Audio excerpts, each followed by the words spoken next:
రహస్య ద్వారంలోకి స్వాగతం. ప్రతి తలుపు వెనుక ఒక రహస్యం దాగి ఉంది. కాని ఈ రాత్రి మనం హైదరాబాద్లోని ఒక ఇంటి తలుపు తెరుస్తాం. ఈ ఇల్లు ఎందుకు భయపెడుతోంది? ఎందుకు దీన్ని ఎవరూ పునరు? లోపలేముంది? సిద్ధంగా ఉన్నారా ఈ రహస్య ద్వారం తెరవడానికి?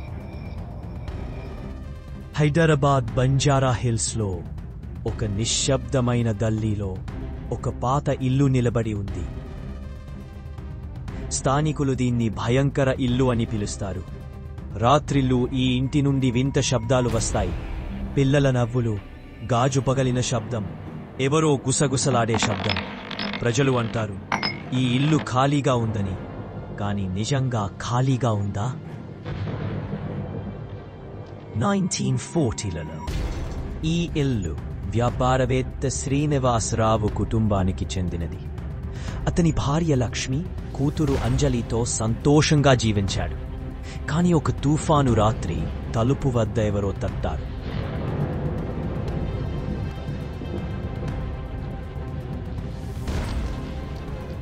ఒక అన్య వ్యక్తి. ఆ రాత్రి తర్వాత శ్రీనివాస్ కుటుంబం ఎప్పటికీ కనిపించలేదు. పోలీసులు వెతికారు, కాని ఆధారం లేదు. కాని స్థానికుల కథ మాత్రం వేరుగా ఉంది. ఆ రాత్రి నేను చూశాను, తలుపు వద్ద ఒక నీడ. అది మనిషి కాదు. ఆ తర్వాత రాత్రులు అంజలి గొంతు వినిపిస్తుంది, ఎవరూ రాకండి అని.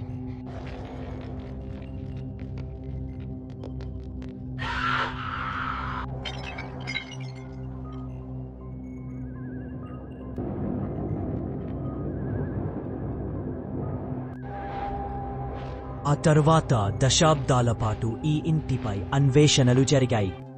శ్రీనివాస్ కుటుంబం అదృశ్యం.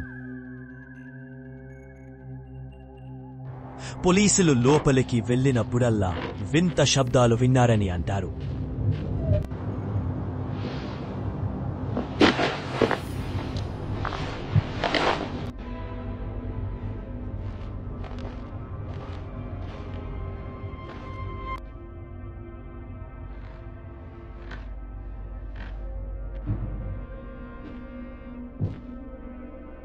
స్థానికులు చెబుతారు అంజలి ఆత్మ ఇప్పటికీ ఈ ఇంట్లో తిరుగుతుందని. పోలీసుల లోపలికి వెళ్లినప్పుడల్లా వింత శబ్దాలు విన్నారని.